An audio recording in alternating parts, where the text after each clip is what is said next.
offset. No. Maybe they're gonna stagger them. Stagger the Yeah. starting time. Stagger the starting. When is it? I think it's at 90. The top game? I think it would have to be, Ohio State, I think it'd have to be Tech, Houston. Because Houston's unbeaten in 9 times. Yeah. It's not a great week.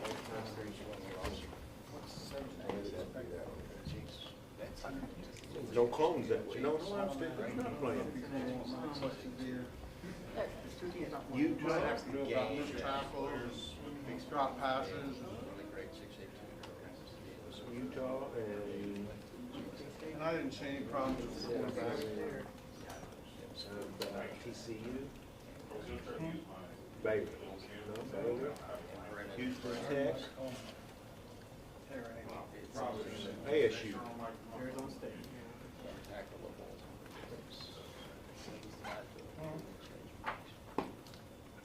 Eric Bailey's my hero. What'd I do? I wrote on something I've been talking about for a while.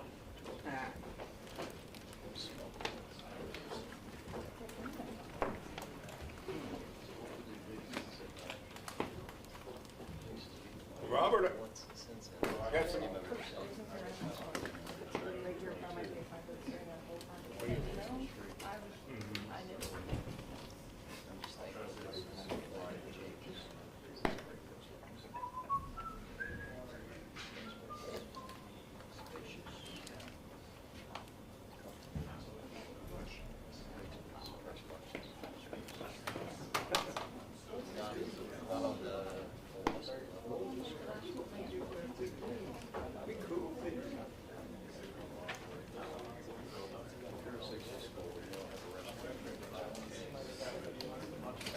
Where at? What? Said the restroom in the restaurant? Yeah, you're 6A school. Where's that at? Oh, are you? Let me tell you what. And they have one electrical outlet in the movie. That's what I was going to say is, Nice to meet it's not any less of a emergency situation if you're in a 2A school. I know, but it's a lot easier to get to. Well, that's true. Yeah. And then it's one of those things when you start doing it, it's like, Oh, Booker T and home side pictures, Steve, just forever get up and sit back and watch. I had the whole press box riveted on the high school game Friday night. oh, yeah. Yeah, Oh, you here? start off with the bench. Normally more and more, but the participants were ill right. My granddaughter was kicking. Has she started to spend her riches? Not yet, but you saw the gal, I think it was a girl, it could have been a guy, I can't remember. Saturday, they did the same thing at OU. Grounder. Yeah, it was not a good thing. It was a ground ball in fifth base.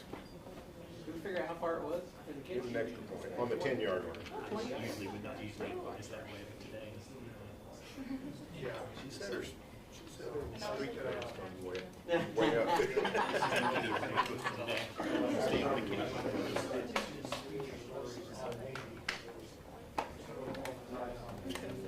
Ball.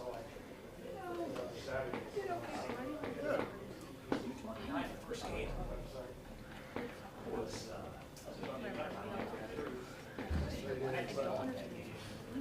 Yeah, one was,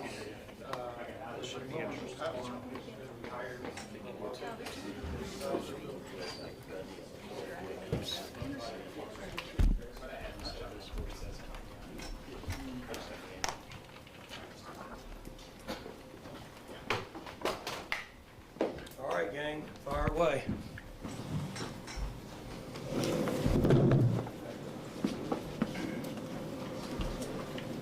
All right, good seeing y'all. Mike, what do you do with, you've not had many teams like this, been such a bad start and trying to What do I find do? answers to? What do you do in a situation like this, try to get the season back on track? You know, I addressed that really kind of after the game. Somebody asked that, but, you know, sometimes it's coaching talk, but it's there's just certain things, in my opinion, in life that you go through and you address them in an honest way and upfront with everybody involved, and you push forward. And you know, when you talk about our game, the last game, I was very accurate after the game in saying things that happened was we would have 5 or 6 glaring mistakes on both sides of the ball. And right now we don't do a good job of overcoming those mistakes. So we address those issues like anything else you would do in life, like what's happening. If you want something to change, like what happened, why did it happen, what's the solution, and then how do we put a plan in place to fix it and make it better. And it's really that simple. The things that are not happening or the mistakes that are happening, are most of them fixable? They're fixable. They are? I almost took the word right out of your mouth. They're fixable. So that's the good news, that there are things that we can fix. Now, and what I meant by glaring mistakes, they put us in bad situations, okay? Like 2nd and 17 instead of 1st and 10, or 2nd and 25, or we have them in a 1st or 2nd and 20 and we let them back out of the backfield on a wheel, things like that. That can be corrected, and so we've obviously addressed them, and we also share it. It's not all the players. Like, coaches got to do a better job of, now that we've played a few games, we know these guys a little bit better, and so what's the best situation we can put the players that are going to be on the field. So I think it's a two-way street. Coach, you talked about things to correct, and 2 things very correctable. I'm wondering how high they are on your list. Missed tackles on defense and drop passes on offense. Well, those are 2 things we need to correct. Is it hot in here, or is it just me every week? It's a little high. A little hot. We got our head down on 4 of the 6 missed tackles. We got our head down. Got to keep our head up. We don't teach that. We just need to be under control. Obviously, we need to rep it during the week. And then with some of the drop passes, we got to have vision, got to see the ball in, got to get it caught and get it tucked. Mike, along the lines of addressing things that are out there, there's a lot of talk about your job status going forward. How do you handle that? How do you address that when players have questions? Is there any of that you guys talk about as a team or individually with players? I haven't had a player come to me and ask me any of that. So I don't address things. I'm under contract here for, I think, about 3.5 years or 3.4 months. When I was hired here to take this job, ever since that day, I've put my heart and soul into this, and I will continue to do that until at some point, if I say I don't want to do it, or if somebody else says we don't want you to do it. So I don't mind addressing this question. I addressed it after the game, and this will kind of be the last time I address it. But it's a fair question, and the players have never come to me and asked me that. And I think that's maybe because what I've instilled in them from day one. Now, we do have a lot of new players, but I've always talked to them about, you signed up to be a college football player. I signed up to be a college football coach. These are the things that come along with it. Whether we like it or not, it's the way it is. Now, some things might be favorable and rewarding. Some things might be not so favorable and not so rewarding. But either way, that's what we signed up for. And so I think they see that. I think they know that with me. My demeanor, my daily operation, and I'm talking my personally, you ask me, never changes. So, like, now I might come in earlier. If we win, I might come in on Sunday at 8:30. We lose, I'm probably in by 5 a.m. just because I feel better doing that. I feel like I'm trying to figure out why and what happened and get a good plan, because I have 150 people in the building waiting for me to give them a response and an answer. And that's the honest answer. So that's the way I was raised, and that's what was instilled in me, and that's what I believe in. I understand the fans want to win. I think that's great. Like, I addressed the crowd. The crowd was awesome last game. Wish we could have played better for them. Wish we could have coached better for them. But as I said, I understand a fair question from you, but it's not about me. It's about the team and about the organization. And that's the way I see it, and it'll always be that way. But I love what I do. I have the exact same amount of energy that I've had from day one doing this. There's still some strategic things that are involved with each team every year based on talent and what's available and certain things. For example, like with the quarterback, we made a little adjustment based on the other guy leaving the game early, the first game. So there's some strategic things that we can do with Zane, and then they were better from a scheme standpoint, and he was better in the last game. So those things are very intriguing to me. We have 4 or 5 things on defense that I addressed earlier that are kind of glaring that we need to clean up if we do that. So if you clean some of those up and you tackle better, it makes a difference. That part I really enjoy.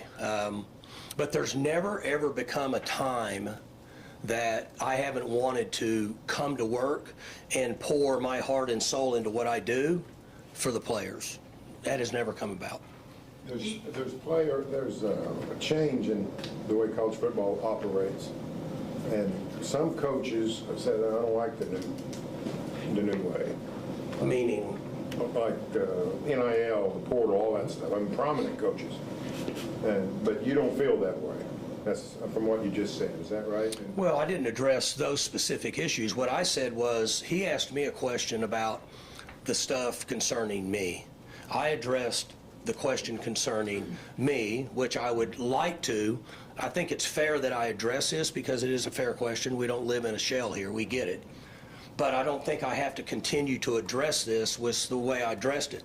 Now, this wasn't something planned. If it was, I'd have brought a piece of paper in here. But the point being is that college football, as we all know, has changed in a very, very dramatic fashion, and it's really not the old college football. This is a paid game, okay? So whether I agree with it or not makes zero difference.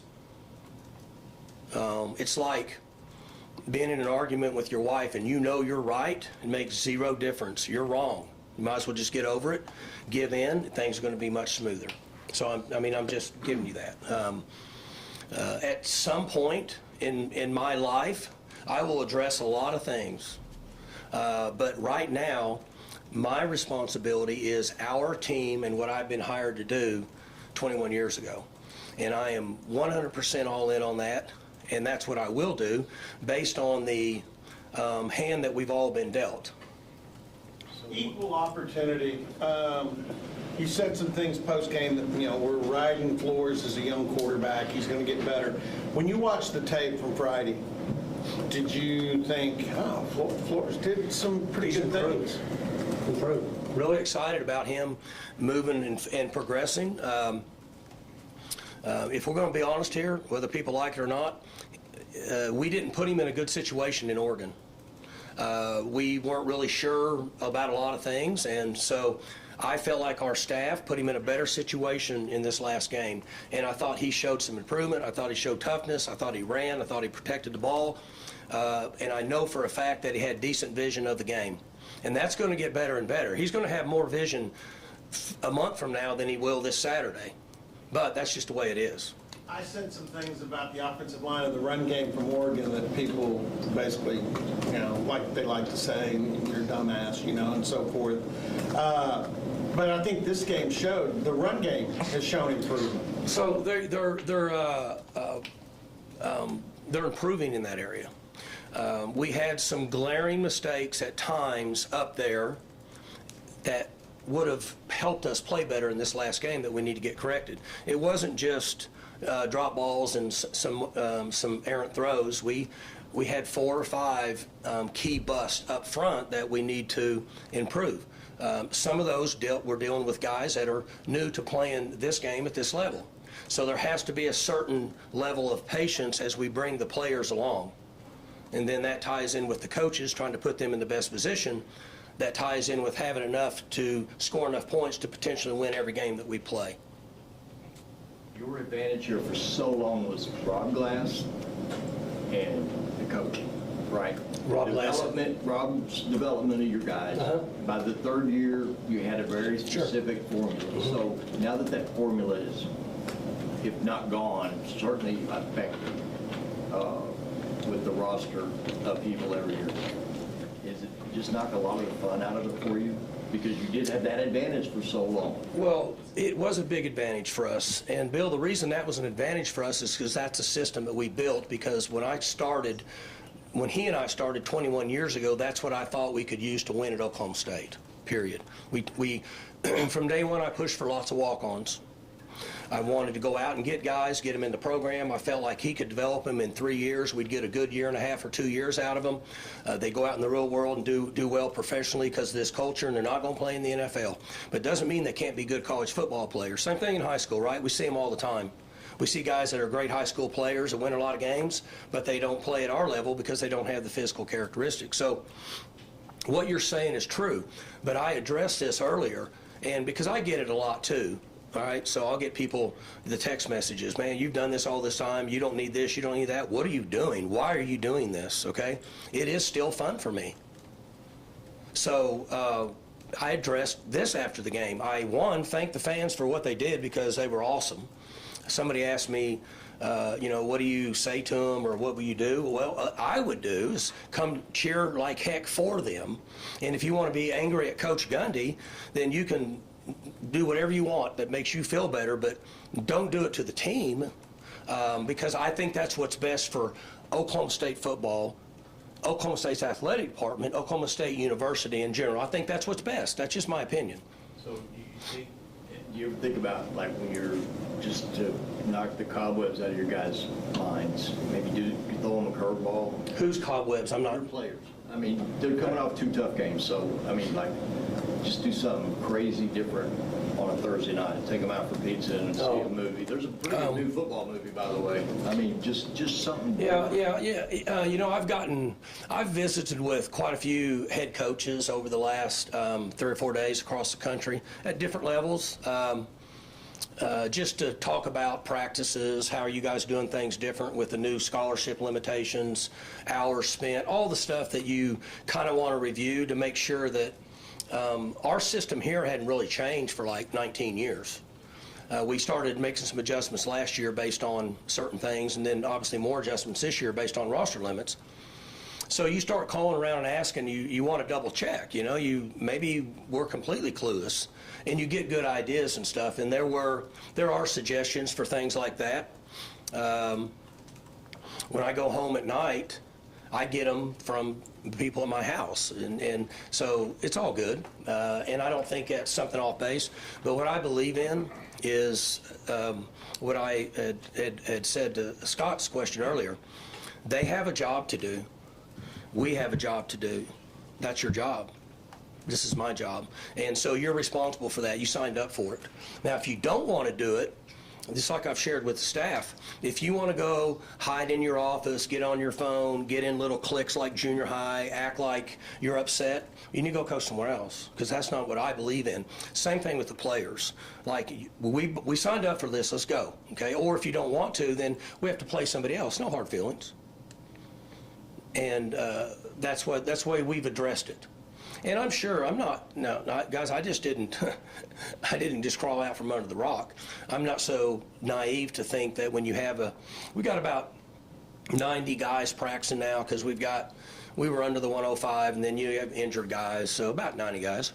I'm not so naive to think that there could be 6 or 8 guys that, when I talk to them as a team, they're going, that guy's full of shit, man, I don't want to hear all that, I mean, that's life, right? You have that where you work. You have that on your neighborhood, right? You have a block party where you grow up, where in your neighborhood, there's 3 or 4 people don't like you because of who you voted for, right? I mean, so that doesn't change. But the general picture is what I'm giving you, and I'm having fun.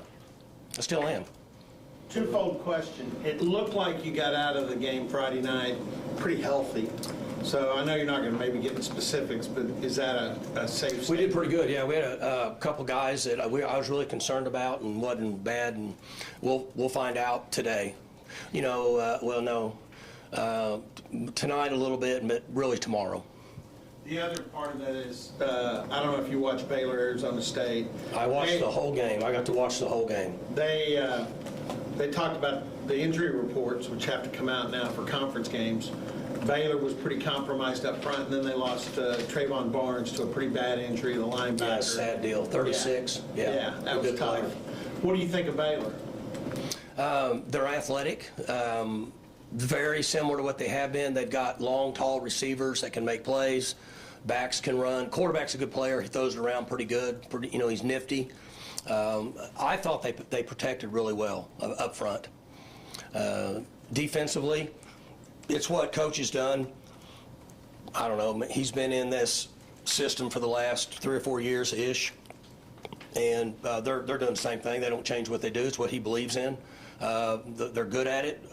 They're really fast at the second level. They run well. I think the other one in there playing 31. He runs really well. The corners are going to press you, get in your face, and they're going to run with you. And safety's going to set it at 11 or 12 yards, and they'll mix some coverages. They're going to flat foot. They're going to let those guys go out there and play man. And they're going to sneak that nickel. They fire that guy all the time like they do. They're good at it. Then when they want to pressure you, they're going to pressure you. They're going to cover you down. They're going to stack the mic. They're going to pressure you. They're good in the return game. They've got skill at that position like they've always had. They've been good at punt return. So Baylor's always, I shouldn't say always, but they've generally had fast guys on the perimeter and guys could run and make plays, and that's what they've got this year. How about the tight end? Trigg is a problem, isn't he?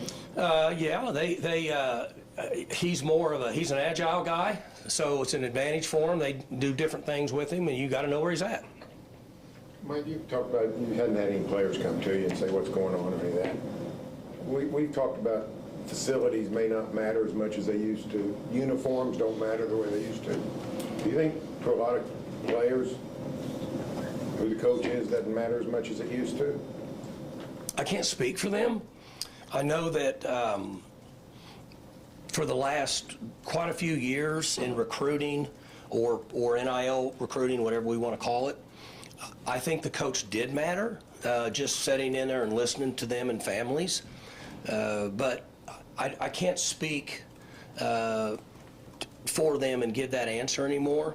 It would be unfair. I will say that it's another good question from the fact that it might be going out the window some. Maybe they're thinking of other things that they would look for versus that. One reason I ask is, when we ask guys, why don't you come to OSU, almost all of them mention your name. Mm-hmm. None of them. You just asked me the question, Yeah. and even though you knew the answer. Well, I don't know the answer because none of them say money. They don't ever mention money, even though we know there's a huge piece of the pie now. So in other words, Do you think that money factors in? It's just you. I'm asking you the question. I'm going to work for. I do think it's a massive thing, but I think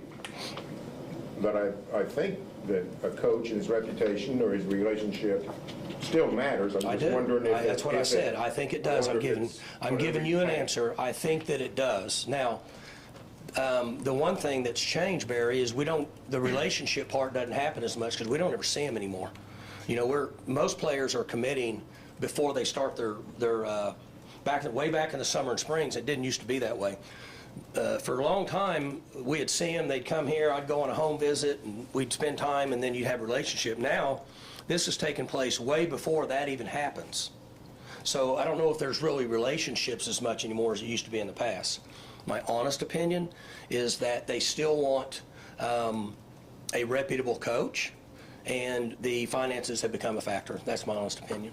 You had 2 official visitors over the weekend. I know you can't comment on that, but are the high school recruits that come in like on an official visit, do those weekends, are they still similar? Or? Yeah, very similar, yeah. Yeah, they come in and go through everything, and some players want to come in on a game weekend, some don't.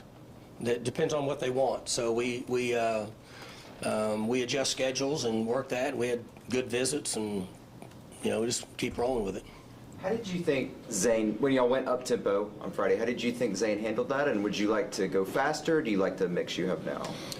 Well, there's different ways to look at that based on how it would benefit us. I thought that he handled things really well, right? It was game 2 for him. Okay, and I'm not trying to make him Roger Staubach. What I'm saying is he's much further ahead now than he was in August, and he's further ahead now than he was in Eugene. Okay, and the encouraging thing for me is watching him progress, and if he'll continue to have grit and toughness, he loves the game of football. He studies the game of football. He's only going to improve as he goes. So I think it's, I don't read what's out there, but they should be fair to him in his development as a quarterback and just understand that he's going to get better. Okay, that's not something all of a sudden you just show up and you're playing really good. Would you like the offense to go faster? Do you like the mix right now? It depends. There's a variety of things on that, right? Well, the first thing would be depth chart for us, health. Depth chart for them, health. And what Coach Sutton used to say, Coach Eddie Sutton, because there's 3 or 4 of them that coach, but what Coach Sutton used to say is you got to decide who you're playing before you want to know how many trips up and down the floor you want to have. And I think that kind of fits with the question you asked me. Mike, you talk about quarterback depth and Noah Walters, what he brings to the team, and just his addition to the program. So he's got experience. He's mature. He's 21 or 2-ish, whatever, and he has played a considerable number of snaps beyond the high school level. What was he doing at UCF? They said he wasn't on the football team. Just going to school, I guess. Yeah, I mean, I know he's in school.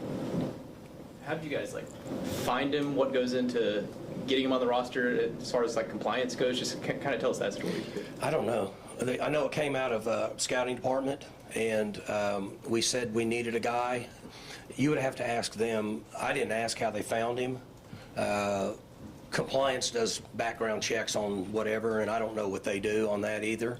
I just told them to let me know if he gets cleared.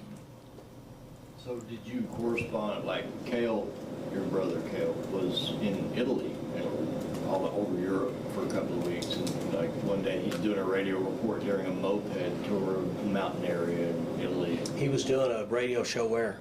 He was somewhere in Italy. In this state when he was in Europe?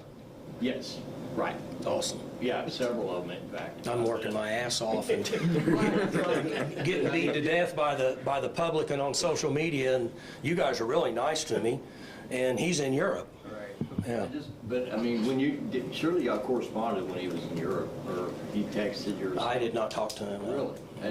So you were. I don't talk to anybody during the season, very seldom. You don't have the thought. Well, he might text me. We text, but I don't talk to anybody. You don't think, damn, that could be me. I could get it out. Well, I just said it sounded like a pretty good deal. I'm over here getting beat to death by social media, and he's in Europe. But no, I don't have interest in that. I like coaching football. I like what I do. I love the players. So maybe at some point, big plane flights aren't my gig. But I don't. That's not something I want to do. I don't have any interest in that right now. Did you ever consider Cale as your coordinator when you opened him? I've tried to get him on staff here multiple times. Really? He just doesn't have any interest in coaching. You need to ask him that. I don't want to speak for him, but I'm giving you an honest answer. I've had discussions with that, but he's just it's not something he's been interested in.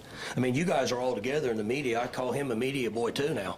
So y'all can ask him. He'll give you an answer. That's respectful. I'm not being disrespectful. I just give him a hard time. Mike, based on everything you're saying today, is it fair to say that you have no interest in this season being your last? 100%. That's a good question. I like that question. Anything else for Coach? Mike, you mentioned, Robert. You're making Kevin and Sean nervous. They're afraid We're not as hard as that social crazy media, sucker. He's going to apparently. say Let's something go. anytime Jenny hadn't said anything. Robert brought up injury reports, so I was going to give you a chance to tease. I don't. When does that do, Kevin? Wednesday. Wednesday or something? Starts Wednesday. Give me a name and I'll give you an Markel answer. Samuel. Who? Markel Samuel. No, he won't be available. I told you guys he'd be out a while. Didn't I tell you that? I'm sorry if I didn't. Whenever he got hurt, I said he would be out a while. So. What are you hearing about Chad Weiberg in that contract situation? I don't know anything about that. All they said to me, they being Kyle Ray, actually, says it'll be addressed in due time. Well, what does that? That's just way over my head. That's one thing I don't have to worry about. I don't know anything. I have a good relationship with Chad. I think Chad is good. I think he's very innovative. I think he loves OSU, but all that's way over my head. You mentioned, with the roster limitations, you mentioned, changes in practice and picking guys' brains to see if there was anything you could pick up. What's the biggest change y'all had to make, and in those conversations, did you learn anything that you're thinking, we're going to try this out going forward? Yeah, I learned a lot. What I try to do is, I think I've told you guys this over a number of years, I try to talk to people that I think are in a situation similar to what we are at Oklahoma State. So I'm not going to call the head coach of the Buffalo Bills and ask him what they do. And, I might not call somebody that may have a different situation we have here. And I learned a lot. And then what I did learn is that there are coaches that are similar to me that have made some of the adjustments that we have, and maybe sometimes even a little bit more extreme just based on limitations. So I tried to visit with coaches that had been a head coach at least 8 years or longer, which is hard to find. But I was able to find 3 or 4 guys that I trust and have a good relationship with, and I did learn some stuff. But I will tell you this, it's not necessarily reinventing the wheel. A lot of times it's for confirmation. What's the biggest change or some of the changes y'all have had to make this year? I think that most of us across the country people I've talked to and here is you have limitations on total amount of practice time. You don't have as many people. So you have to be real careful about the way we used to practice. We practiced here for a long, long time, long hours and hard and stuff. We don't really have those numbers now. So that would be the one thing that would answer your question. Mike, Bill brought up Chad a second ago. Have you, whether Chad or Reed or whoever, obviously the state of things right now is not the expectation that they have for this program. For me. For you, yeah. Have there been or the fans. Yeah. Have there been any conversations with any of them just about the future, what they expect moving forward? I don't necessarily think that we have to have a conversation. I can honestly say that no, but I think that they share a same vision that I have, and I think maybe the conversation hasn't really had to take place because I've been here for 21 years. And I think they know what's on my mind, and I certainly know, well, I shouldn't say I know, that would be judgmental, but I probably have a pretty good feel for what they want. So I don't really know that needs to take place, but I guess my answer for that be no at this point. I don't even know if you have an agent at this point, but have any of them reached out to anybody that might represent you to talk about it? I haven't had an agent. Okay. I haven't had an agent in, I don't know, a year, long time. So no conversations I don't. Jenny, I've gone for all these years when this other job stuff came up. I didn't even have an agent then. You know what I'm saying? I don't have one. Okay. So I mean, I did for like 2008, I think, or 9 was the last time I did, maybe. Okay. But no, I've just not ever had an agent. Arizona. 2 more. I'll do your job. Kevin's already lost 6 pounds. Arizona at 2 o'clock. 2 o'clock Oklahoma time, which is noon out there. That's a trip out west that you could get stuck with a late night fly home. Get here at sundown. So it's game time? I didn't know we had game time. Noon. It's going to be noon Arizona time, 2 o'clock here, I think. Okay. Do you like it when you hear that word, going out west, and you're not going to get a night game or put you getting back home? Sunday morning. Traveling home. Yeah, that's much easier. Yeah, right. I mean, so I will say this. My question is, are you pleased so far? The new additions out west. It looks like maybe only once so far. BYU last year, you got hit late night. So you feel pretty good about the way the schedule's broke on the West Coast. Yeah, and yes, and I think we talked about this maybe a week ago. This is not going to change, right? So conferences are all over the country, and media. Television market controls what we do, and we all have to be okay with it. So the additions of those schools has been very beneficial to this league, in my opinion. You guys know that I'm a big fan of the commissioner. And I think that we can tell with the additions that has been really good for us. And so you might get stuck on a game like that. Would we prefer to play earlier so we can then get back? Bill alluded to a little bit of my age and stuff and whatever, but I will admit this. I would prefer to go to bed at noon or 1 in the morning instead of 6 before the next day. Makes a big difference. I can get home and go to bed at 1 in the morning, still get up at 6, and I can function the next day. The other one's a little rough on me. I was good at it in college, not so good now. You like that one, didn't you, Jenny? Yeah. Now you're thinking, me too. I'm pretty good at that too. Anything else? I got one more there. All right, go ahead. SEC, big controversy. They said they missed the call on OU trying to run a trick play with guy. Yeah, I read about that this morning. I did not see it, but I read about How it. prevalent is that with coaches trying to, either that particular play, basically fake a substitution, or any other play where you're skirting the rules and you're just hoping the ref doesn't call So it. they've made a big point of that over the last few years because there was quite a bit of it. You remember when we did it against Texas, TCU, and the field goal guy and ineligible numbers throwing passes. And then we went to Iowa State the next week, and I'm sitting there in the locker room before the game. We had 6 plays for Iowa State, and they walked in and said, Steve Shaw said, you can't do that. I'm like, what? You can't do that? But they did. So it's a deception deal that I'm guessing, right, to act like I'm on the sideline. If you can pull it off, it's pretty smart. But the officials have made a point that there's 2 areas that they don't want. This is what they've said. They don't want deception to be a part of the game. And in particular on special teams, like who's on the ball, who's off the ball, all that. Because you remember when Coach Bryles was at Baylor, he ran that fake punt all the time where the wing would be like halfway on the ball, not. Remember, they'd take it and then they'd throw it to him. They did it to us, and we knew it was happening. Twice we knew it was happening. I was screaming at it, and they still did it to us because we didn't know, and we coached it up. They're trying to not take deception out of the game, but obviously it works. Pretty smart on their part. They pulled it off. Now, it's supposed to be a 15-yard penalty, right? So the risk-reward, whatever. But I did not see it, but obviously it worked. Baylor did the lonesome end to you. The same thing. Line him up on the sidelines like he's... Yeah, I don't remember that. Yeah, Baylor did that. Yeah, but either way, I just read about it this morning drinking coffee. All good? Good. All right, guys. Thank y'all. Thank you.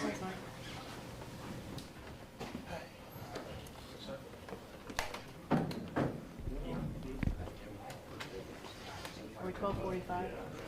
Players? Yeah, 12:45.